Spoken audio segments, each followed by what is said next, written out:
Dito kami sa grocery.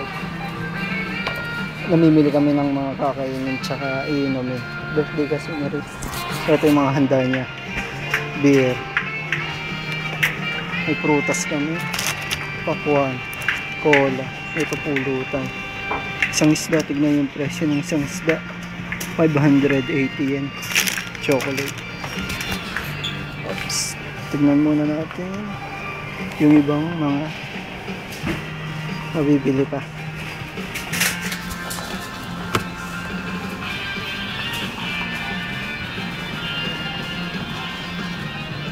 Tingin tayo yung mabibili sa yung mga namimili.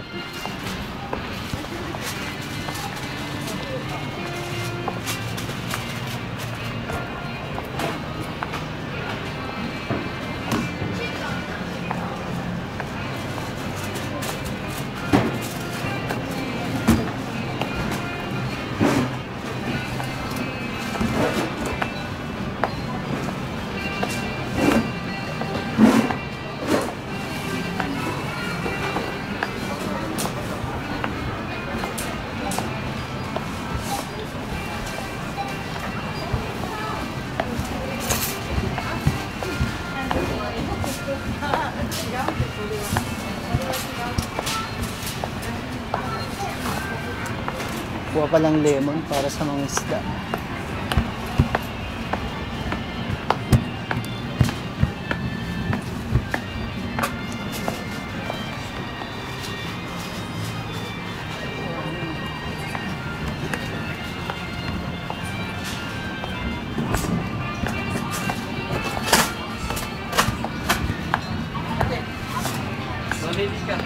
Ang dami naman yan.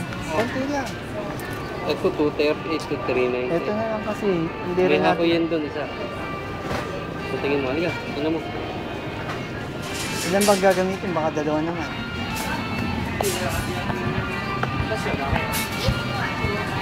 Ah, gawin ko.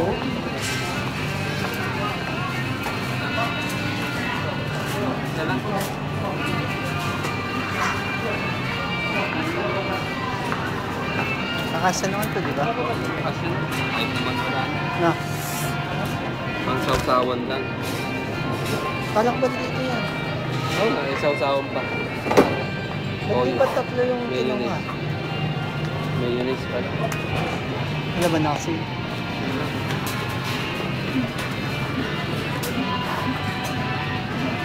Ayun o. Ano ba yung nandun? Ayun, yun o. Siling paraka. Oo, okay na. Ito na lang. Mahal na saging sa atin. Ah. Tignan yung presyo. 290. Sige, mamaya na lang ulit.